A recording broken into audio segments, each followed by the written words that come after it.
اهلا بيكم، جايلكم النهارده في فيديو جديد وهنعمل مع بعض طريقه الفراخ المشويه. طريقه سهله وسريعه وطعمها حلو كمان وهتعجبكم، جربوها وما تدوروش بقى تاني على فيديو زي ده. الخلاصه في الفيديو ده انا معايا 4 وراك. بعمل ده محلول النقع. بجيب معلقتين من الدقيق، معلقه من الجنزبيل، معايا ليمونه، معايا ربع كوبايه خل. لازم الخل في تنظيف الفراخ، على فكرة اللي يقولك غير كده لا ما تسمعيش. الفراخ بتغسليها بالخل والليمون. الجنزبيل حلو جدا علشان ما بيخليش فيه ريحة زفارة. والدقيق برضو، الدقيق مهم جدا لتنظيف الفراخ، برضو ما بيخليش فيها ريحة زفارة. انا عملت كده، ده اسمه محلول النقع. اعمليه دايما واعتمديه في وصفات الفراخ. تغسليها الاول بالمحلول دوت قبل اي حاجه. هنحط بقى معلقه سكر كبيره علشان خاطر اللحمه بتاعه الفراخ تبقى مسكره كده وحلوه. وكمان معانا معلقه ملح كبيره. انقعي بالحاجات دي كلها. لو ما عندكيش دقيق مش مشكلة، يبقى جنزبيل. لو ما عندكيش جنزبيل يبقى دقيق، بس يا ريت يفضل لو كل الحاجات اللي انا قلتلك عليها دي تبقى موجودة تنقعيها في الفراخ. انا طبعا جبتهم نقعتهم الاول كده.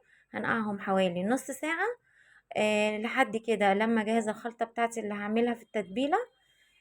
هكون انا سبتها تتنقع شويه معايا. لو انت عندك بصلايه كبيره تبقى بصلايه كبيره، ما عندكيش زي كده يبقى بصلتين صغيرين. الطماطم لو طماطميه كبيره ماشي، ما فيش يبقى 2 وسط. خلاص احنا مش محتاجين نكتر بصل كتير ولا حاجه ولا طماطم كتيره. اعتمدي بس الطريقه ديت هتعجبك جدا جدا وجربيها وعلى ضمانتي. هنبشر طبعا البصل على المبشره زي ما انتم شايفين كده. ما تقطعيش البصل على ايديكي لان مش هيديكي نفس النكهه ونفس الطعم. بجد على فكرة لو انت عملتي البصل على المبشرة هيديكي طعم، ولو انت عملتي البصل قطعتيه على ايديك هيديكي طعم. بجد بتفرق كتير قوي لو انت عملتي اللي انا بقولك عليه ده. حطينا مكعب مرقة الدجاج وحطينا معلقة سكر كبيرة، ومعانا هنا معلقة كزبرة صغيرة. من كل حاجة بهارات معلقة صغيرة، السكر هتبقى معلقة كبيرة. معايا ده فلفل اسود عليه ملح.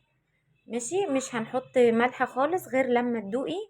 وخلي بالك الوصفة دي بتتحط في الفرن، فلما بتخش الفرن ممكن تحدقي منك سنة، فما تكتريش ملح. معايا برضو الكمون هيكون نص معلقة صغيرة، مش هنكتر كمون كتير. هيكون الفلفل الاسود اكتر من الكمون. ومعايا هنا بابريكا علشان تدي الفراخ بتاعتي لون احمر. خلاص هتحمر لي اللون بتاع الفرخة معايا. وبيديها كمان نكهة حلوة معايا هنا. دي بهارات الفراخ. اهم حاجة في الوصفة دي الفلفل الاسود. وطبعا بهارات فراخ، يعني حبشيها كده تديكي طعم حلو. نقلب بقى كل الحاجات دي كده مع بعضها. وما تنسيش الخل، ربع كوباية خل علشان الزفارة، والسكر عشان يسهل السوا. طبعا بعد ما غسلت الفراخ بتاعتي بوريكم ما بين الجلد واللحم يبقى فيه طبقة كده لزجة كده. فلازم دي تتشال وتنضفيها كويس جدا وتشيلي اي حاجة فيها زيادة عشان تبقى الفرخة معاكي مش زفرة وطعمها حلو. هنجيب الورك بتاعي، ورك او فرخة كاملة زي ما انت عايزة. هنجيب السكينة ونبدأ بقى نعمل فتحات كده بالسكينة علشان تاخد طعم البصل والطماطم، وتبقى شاربة كده من التوابل بتاعته ويبقى طعمها حلو. وهو ده اللي احنا عايزينه، عايزين الفراخ بتاعتنا يبقى طعمها جميل. خلاص مسكت بقى ال4 أوراق كده بالسكينة وعملت فتحات فتحات كده. عايزة اقولك ريحتها وهي بتستوي حلوة جدا. الوصفة دي يفضل لو انتي مثلا هتعمليها النهاردة تتبليها قبلها بساعتين. لو انتي مستعجلة ممكن تتبليها وتدخليها الفرن على طول. فكل ما بتقعد في التتبيلة اكتر بتدي طعم حلو. اوعي تحطي زيت على الوصفة دي، في ناس بتحط زيت وده ما بيديش طعم حلو. خلاص، لان عندي الوراك بتاعتي بتنزل دهون، فانا مش محتاجة ان انا احط زيت. همسك بقى الخلطة بتاعتي كده، اتبل الورك بتاعي كده جوه الجلد وبره وجوه. بصوا هشبعه من الخلطة بتاعتي. طعمها حلو جدا. جربيها تغيير، بدل ما انت كل مرة بتسلقي الفراخ وتحمريها. لا المرات دي بقى هتتبلي الوراك وتحطيها في الفرن على طول. معايا بقى ورق لورا، ومعايا حبهان 4 5 فصوص كده على بقية الخلطة، واحط بقى نص كوباية مية وادوبهم كده في بعض، وانزل بيهم بقى في الصينية بتاعتي.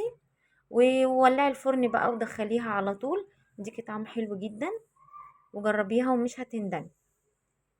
بس جربي بنفس الطريقة اللي انا بقولك عليها، علشان مفيش حاجة تقع منك، فممكن الوصفة تبوظ، فجربيها هتعجبك. خلاص كده هناخد الصينية بتاعتنا ندخلها الفرن.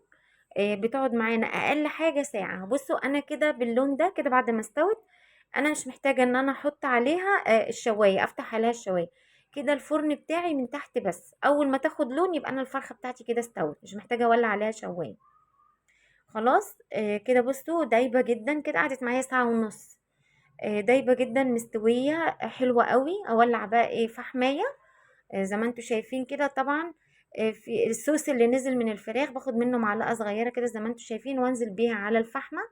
لازم الفحمة بتاعتي تكون مولعة جدا يعني سخنة. بالطريقة دي اجيب بقى صينية واغطي عشان اكتم البخار بتاعها. كده خلاص بعد ما الفحمة اتطفت وقعت من ايدي الحمد لله. وكده يكون الفيديو خلص، واستنوني في فيديو جديد.